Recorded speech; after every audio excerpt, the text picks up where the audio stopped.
You know old boy's legit when you hear, I'm not gonna say fear in his words, but when you hear him say, y'all watch the monitors. He was telling us to watch the monitors and let them know if we see something. And not just because he knows something's there. We are recording now.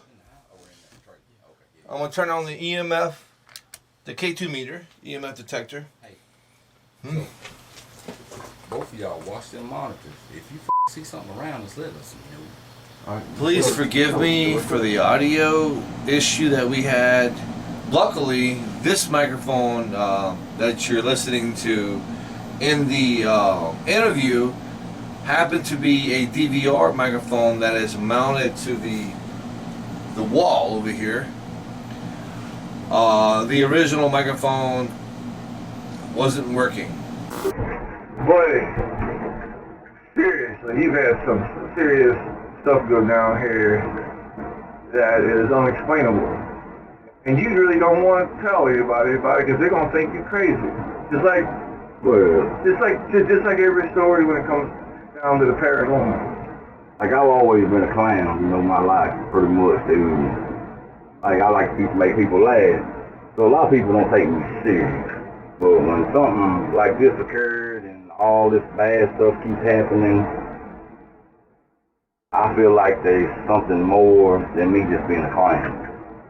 Like something that took over me to keep me being myself again, back to my old self. Like, this thing has took over me, pretty much. In the last 10 years, this took control of my life. What are you seeing? Which, of course, you sent me the video footage of what looked like an orb that came up to the camera and stood still, and then took off somewhere else, and then also something coming down your stairs. Well, see, the first orb I sent you, I thought, well, that's kind of cool. But I knew I had that other video of the thing coming down the stairs, okay? And my friend, one of my best friends, he told me, look, send that video to him. I said, I think he'll think more about it if you send it out. So that's what I agreed to, and I sent it to you. And then you said, oh yeah, that's probably something more bigger than what that little bitty orb that I said you start with. Yeah, because usually orbs are, it could be dust, a bug, or, they just have a fly in the camera. I've had the cameras up for a while in my house, a couple of weeks, and I know dust pretty much, and I know orbs, alright? So I can tell you the difference. And I knew that was a good orb I sent you, that first one.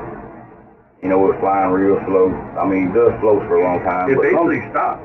Yeah, it stopped and stood still, pretty much. Yeah. And decided it didn't know what direction they wanted to go with. Right. And then you had said something about you or someone, friends, have possibly seen a shadow or heard voices. Well, I've seen a head shadow. Now, this only happened once. It's like one of them deals you happen to catch something out of the corner of your eye while you're doing something, okay? And you saw it, but should I tell somebody about it? Will they believe me? Right. So I'm standing up and I'm looking at the TV, flipping through channels. Well, corner of my left eye, I see a shadow pop out of the closet, a head, and it looked straight toward me, and the head sucked right back in the closet real quick. Okay? Now, this was a head that looked similar to mine and your head. Okay? It was round. This wasn't a basketball, just rolled out, rolled back in. Right. Now, this was a human head, dark, okay? And it wasn't, like, super quick, but it was fast enough to go just like that and right back in. Now, that's the only dark shadow that I've seen with my eyes. Are we recording that now? That area? Yes, we have a camera down that hallway where I saw that shadow with my eyes. Okay. So possibly we could catch it, do it again. And that peripheral vision you got, you know, you can kind of look this way, look that way a little bit. You can always kind of see if you got decent eyes. So my eyes, I consider to be pretty good. And what I saw was a head shadow pop out low to the ground. You know, like it was on his hands and knees. Okay? Like it's crawling through. Like it crawled low, and like they were having like somebody on their hands and knees and popped their head out and something right back in that closet real quick. That's the only dark shadow I've seen in my house. Is that on the right or left of that hallway? That's the left. Okay, It'll be on the left on that camera. The first one's the bathroom. Second door. Second door. Okay. All right. Now this is a junk closet. All I keep in this thing is clothes and, you know. Have y'all played with any Ouija board or anything here in the house? Yes, not in the house, but it just so happened that, you know, my ex-wife's mother got murdered back in 2007. Okay. You mean trust this stuff? I don't care what you can talk for a long time. Man. I can tell you everything if you want me to, but I can kind of sum this shit up real quick and tell you like we were looking for answers. So my ex-wife went to the damn Toys R Us and bought a Ouija board. And I was like, look, I don't want you to fool with this shit. I said, I think it's a bad idea. Well, she done been to a medium trying to figure out who killed her mother, because she's the one who's gone in and found her, okay, and her nephew at the same time.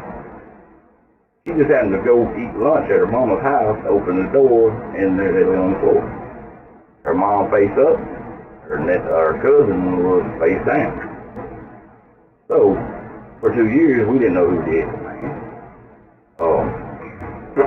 So everything was going cuckoo in her head, going cuckoo in my head. We weren't living here then. Right. We were living in a double wide trailer down the road. How long before this? Before you moved here? I say a year. All right. A year's time, and you know. So I would say something would be attached to y'all or you and her. To y'all. But something. But she never. My ex-wife never touched the Ouija board. Yeah, she did. No. After the mother got killed and the nephew, cousin, my wife's cousin, a lot of her stuff came here. Well, we had a garage sale. She was gonna sell some of her stuff, you know. So, out of all the beautiful weather we've been having, it just happened to be pouring rain that day. I took off work to hell. Well, I packed all kind of crap out, put it on the carport. Okay. Well, I think we had 2 customers all day, dude. And I was aggravated, you know, and my ex-wife's sister was here, and she was like, what's that Ouija board over there? I said, don't touch that. Well, her other sister was here. My ex-wife was at work. They just insisted they were gonna play with it. Oh, Jake, don't be a chicken. Come on. All right. Hell with it.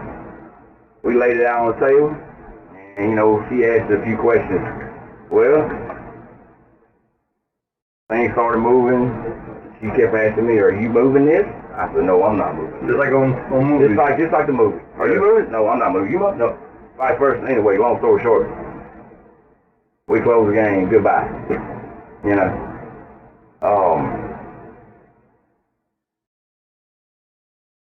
But before the Ouija board, when we first bought this house, now, it was a month and a half where I even stayed in this house. But we put new floors down, we painted, we put new light fixtures up, and I feel like I wasn't alone.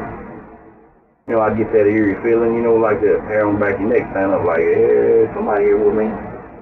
So I go looking around on my shoulders, like, hey, something don't feel right. Well, 10 o'clock, it's time for me to get out of here. I said, it's time to shut it down. Well, that happened several nights.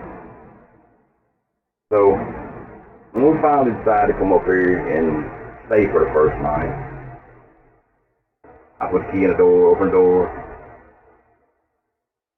and my ex and my buddy's wife were out on the porch, and me and my buddy went in the house first. and we both heard like water running.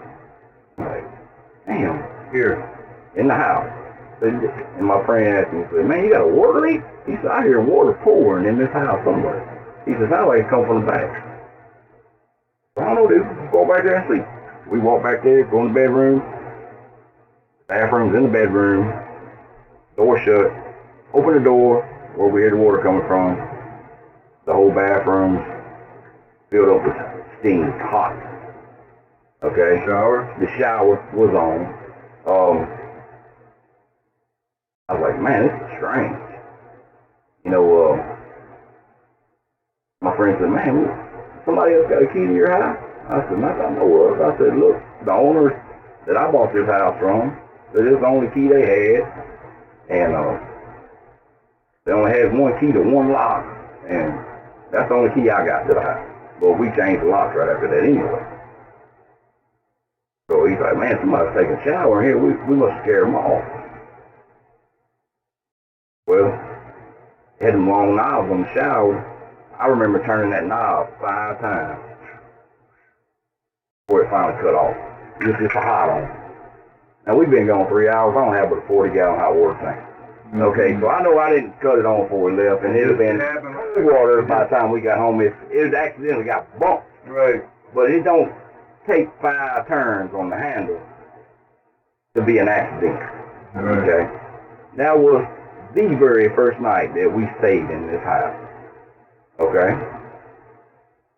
Right after that, you know, a couple weeks passed, we had 3 or 4 smooth sailing days. I'd be at work, and at that time, my wife, she had we had our first child together, Miley. Here? Yeah, not here. This is while y'all were Yeah. While y'all were we were living here. That's what I meant. I'm sorry.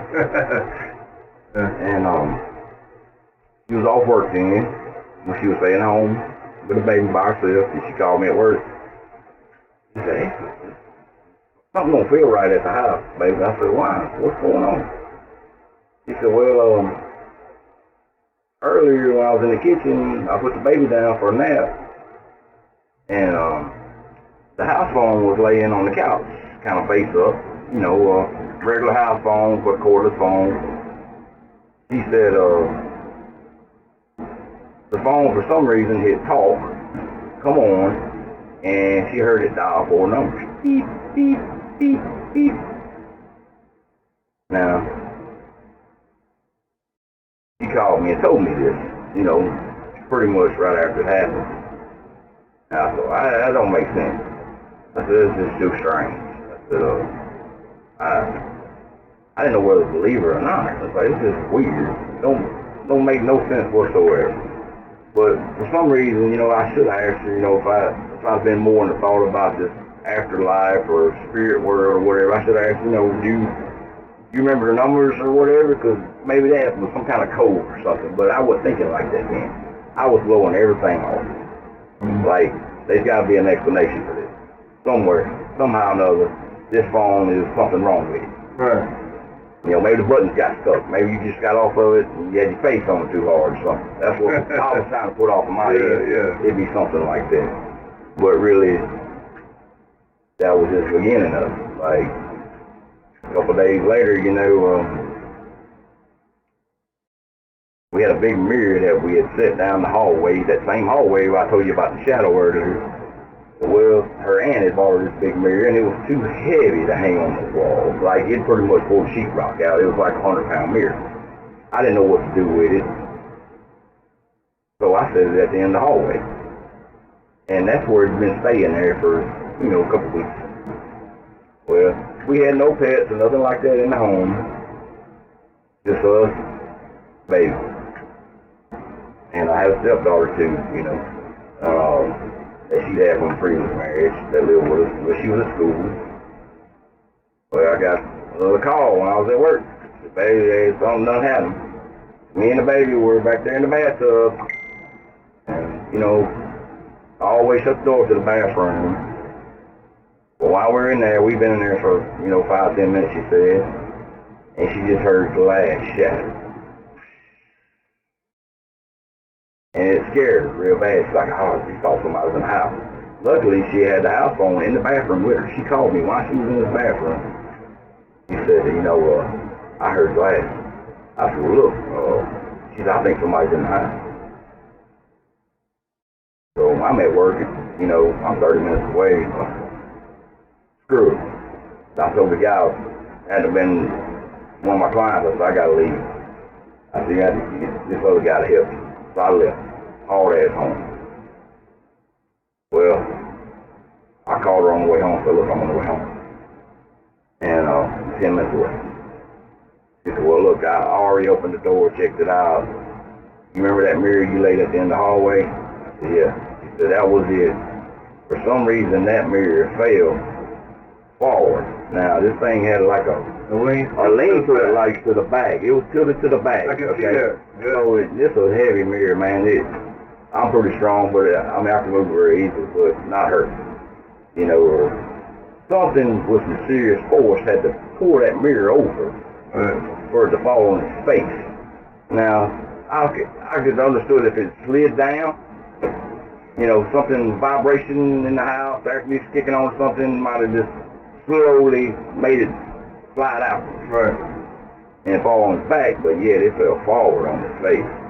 That's really weird. Yeah. That ain't right. No. So, well, we were in the church then, I know we were both trying to change our lives, we were right. And I called my preacher, and I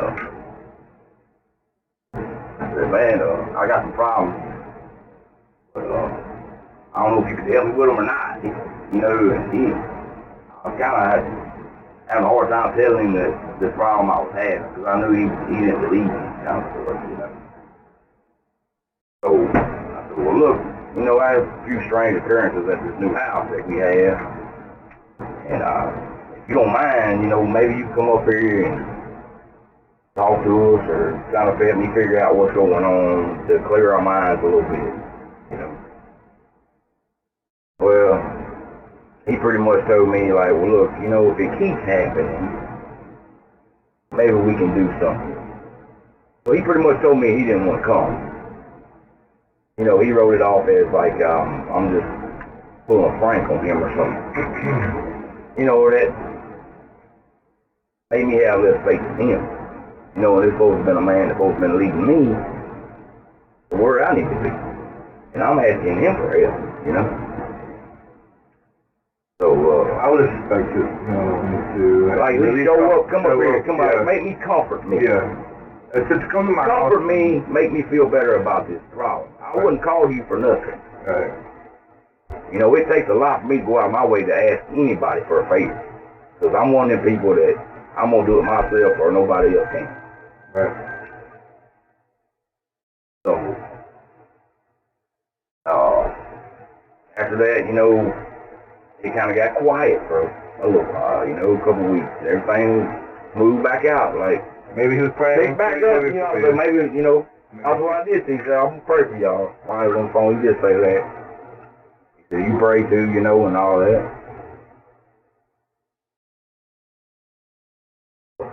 Anyway, long story short, more stuff started occurring later on, like, it lay quiet for a while, and it picked back up heavy. The kids, they'd have friends, my stepdaughter, she'd have friends over, and, little girls, they make a lot of racket, man. I don't know if noise triggers what I might have in my house, but I think it's got a lot to do with it. Girls scream and holler, it's born in them. Well, I'd come home from work, and it was getting late, probably like 8 o'clock. They were getting their baths and all that, and getting ready for bed. Well, the other little girl that was staying with us that night, she come in my wife's bedroom, like, scared to death. She's like, and whatever, the little Frozen doll or whatever, action figure, plastic doll. Frozen, yeah. Okay, the Frozen, anyway. Frozen? What's her name? The doll. Elsa. My Elsa? Well, my stepdaughter had an Elsa doll, you know, and it sang. Like you could move it a little bit and then sing that little song. It was motion or, well, wherever. The little friend was on the bed, she claimed, and, you know, they were doing whatever, doing girl stuff. And my stepdaughter walked out of the room, and she said my stepdaughter's doll flew off the dresser and hit her in the leg. Okay? And it scared her so bad that she called her mom and daddy and come pick her up that night. Now, did y'all all go to the same church too? no, not the child that was here. No, she didn't go to that church. All right. I'm just. Now, but it had to be a good friend. It had to be a good friend of mine's daughter. Yeah. You know, that I went to school with. Right. So, you know, he trusted me, I trusted him. Yeah. You know, same vice versa. But she was in safe hands here. Yeah, she was But it afraid. scared her, and it wigged him out by her being so afraid. Right. Like, this happened to her in this house. You know, and this child was 7 years old. Yeah. You know, and that stuff like that when you're a kid, you don't forget. Oh, yeah. That puts something in your head for the rest of your life. Exactly. I know. I got some of that in my head. I did too. I had a little child eventually, but I don't know if I'm the only one in the world, but it happened. But I hate it happened to her.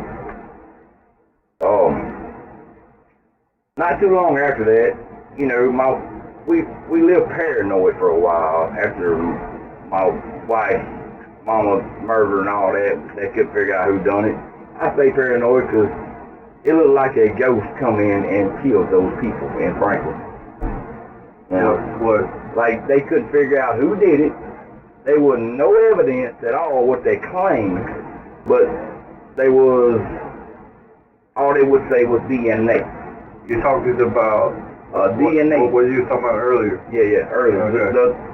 My ex-wife now mother. Okay.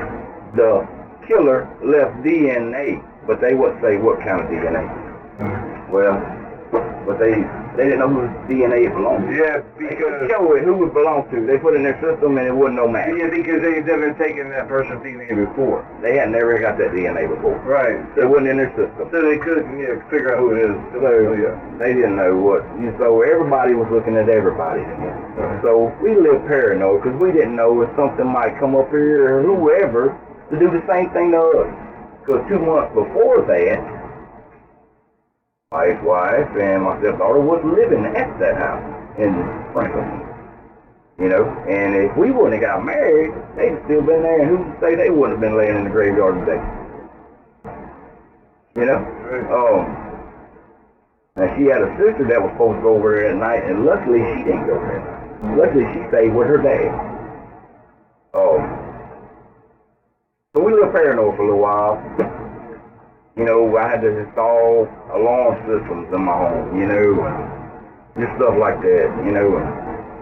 So I had a friend come done it early in the morning, 1, 2 o'clock. Yeah. I'd get up, almost break my neck getting out of the bed, thinking somebody was in the house. The alarm has went off. So I jumped up, grabbed the gun. I'm fitting to kill somebody. If somebody's in my house, I'm fitting to shoot them. Because I'm sitting on kill then. I'm very alert. I'm ready for war. Like I was mad because all this punishment got brought to my family now, you know. And if I could ever come across ever who done that, I was going to take care of myself. Yeah. I had that much anger in me. But the alarm just would go off for no reason. It was a false alarm. You know, the sheriff's department would call me and like, hey, is somebody in your house? You gotta say, give them your code and give them the code, whatever, they gonna send somebody. Was there motion sensors in There is one motion sensor in this house. What did they tell you? And yes, it tells you exactly what alarm goes on. Right. What sensor is triggered. What sensor was triggered? Motion sensor was the first one in the living room. Well, good, because we have a motion sensor that I'm setting up in your house. Okay. While we're doing all this. Now, this happened 6 times. Right. This brought scared me out of my skin in my sleep 6 times that I pretty much broke my neck getting out of bed trying to, basically I'm on point. Oh, yeah. You know, I was sleeping pretty much with a gun. So I even got the guy up here change the sensors out. I was like, look, I got bad sensors, man. You know, and he kept saying maybe it's the weather and all this. He kept making excuses. I said, are you having any problem with anybody else's house doing this? You know, I put everything in my head. I went to detail. Like, there got to be explanation. Well, Not just me. it could be something hanging on the wall with the ceiling fan and blowing, moving, whatever, you know. Right. I kept a making dog, animal, whatever. But long story short, it kept doing it. So he activated the motion sensor. Yeah. Cut it off. I don't want it no more. Yeah. Well, next thing I know, the window motion goes off. Window thing. You know, and it's battery operated. It sends a wireless signal battery. You supposed to change the batteries every 2 years or whatever. You keep energizer and it's supposed to be good for 2 years. But anyway, I'd have brand new batteries. They go off in 3 months. So I got so worked up over this alarm, I just said, hell with it, I don't want it no more. I'm just going to live by me with this gun and my dog outside. I'm going to put faith in God. He's going to take care of it, you know? So I lived like that for a while. Where? Well, lady laughed. Are you me? It's my wife. Make your wife right there. As you freaking told me, look, little old dog. Stop it, man. Stop it. You cut this off your face. What? A lady laughing? Stop recording. Yeah, we'll have to start over. We were interrupted, thank goodness, because this interview is probably one full episode. I hope you can understand as much as possible. But anyway, this interview, at the end of this video, you're going to see where Angela got up out the chair, and because her and old boy's friend, who was sitting next to Angela, had heard a lady laughing, or to me, for some reason, I feel to say a witch chuckling, or you know, but the first thing he thought was a X up in the woods. No, it's almost midnight, I think, and well, there's no one going to be up in those woods just for the fun of it to try to ruin our interview. But we decided to go ahead and set up a camera out facing that direction for the rest of the night.